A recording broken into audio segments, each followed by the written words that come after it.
Yes, you read the titles right. I didn't have a girlfriend and got married. Yes. On March 15, I met a person. March 15, 2015, I met a person, and the people around while we are in the church, evening service of the church. I did not see her first. Hindi ko pa nakita. And then the people, so excited. Kinilig lahat. And then they wanted us to be together. They were singing like crazy. Yun yung nangyari. And then I met that person, and then we're just talking. And then that night, um, there was a birthday. There was a birthday of, and we were just sitting together. I was just, we're both 30 years old at that time.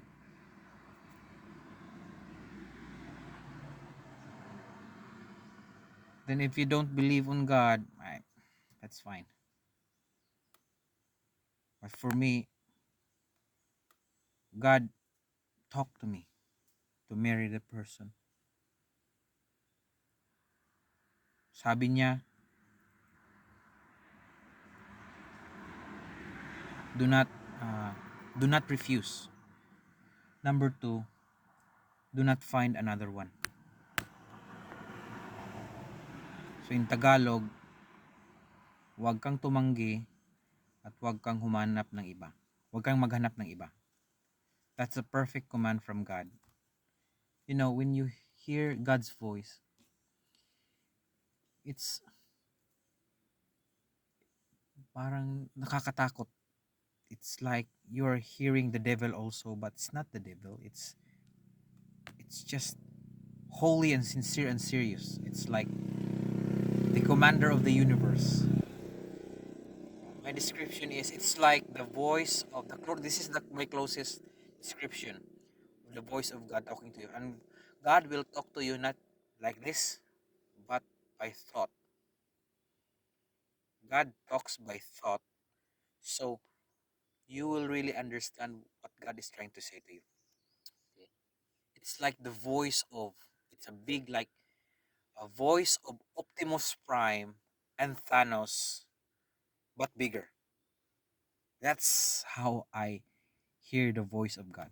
Now, sabi niya, wag ka nang tumanggi at wag ka nang maghanap ng iba. Sa amin, in our family, if sabihing wag talaga.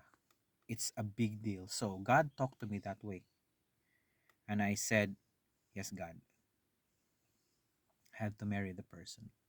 But deep in my mind, a tiny thought there also is telling, it might be impossible. There are things that might happen. So March 15, 2021. About days later, we just agreed to marry. Because at the first place, I don't know how to court a girl. I've never had any girlfriend. Hindi ako nanligaw once. I mean, I did, but I aborted that because it was just peer pressure. Okay. Now, we just agreed to marry. Funny thing is that I agreed to marry, but just when we are not together with that person, nakalimutan ko yung mukha niya. Ano ba itsura yung magpapangasawa ko? Because we're just days. We just knew. It's crazy when you are marrying a person that you're not familiar with the face. And it happened. We agreed to marry.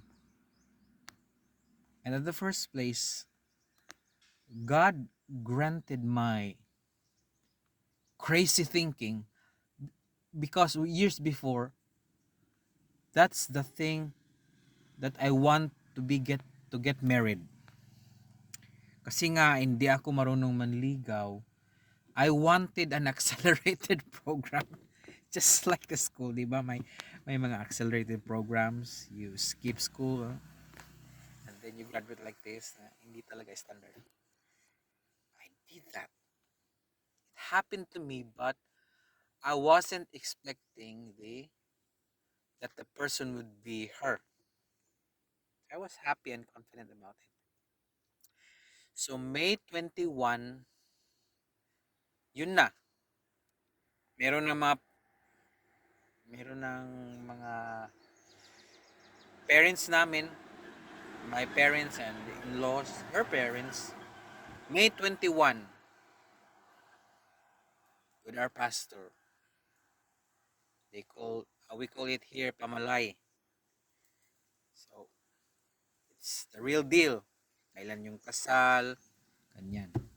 May 21, tapos August 15 kami kinasal. In her church. And then it happened. And then at the wedding day, I'm just giving you the glimpse. She was late for 2 hours.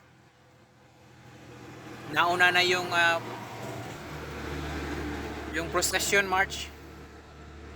Yung mga ninong at ninang getting to know each other na lang, and she was late for 2 hours.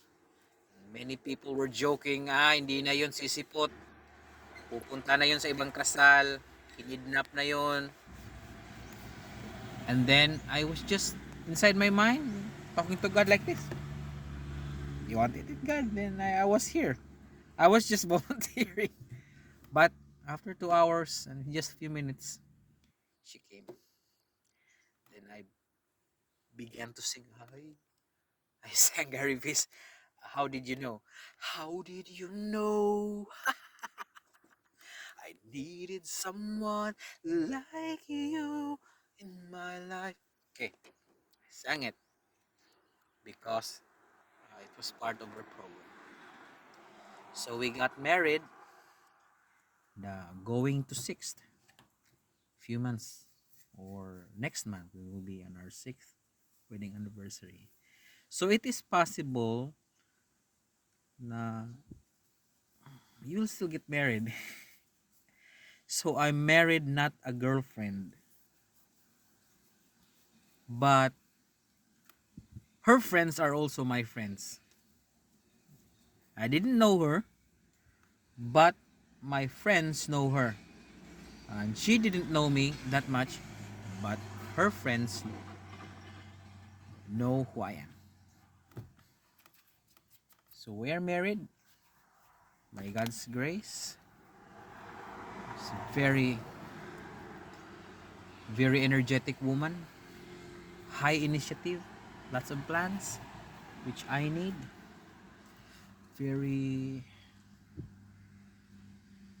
Yung very galante na babae. I admire her much. Very great gift from God. I never expected to marry. And I'm not saying that there will be no hardship in marriage. There will be, because you are not the same. But I have been in a privilege that I got married. So if you're single, which I will talk later, you're also fortunate as those who are not. Okay? Thank you for listening. I got married with a friend, not my girlfriend. Kasi hindi ko alam paano manligaw. I'm just a good person. That's it. I'm a good friend. I'm just a buddy. There you are. So, so good by God's help. Have a good day.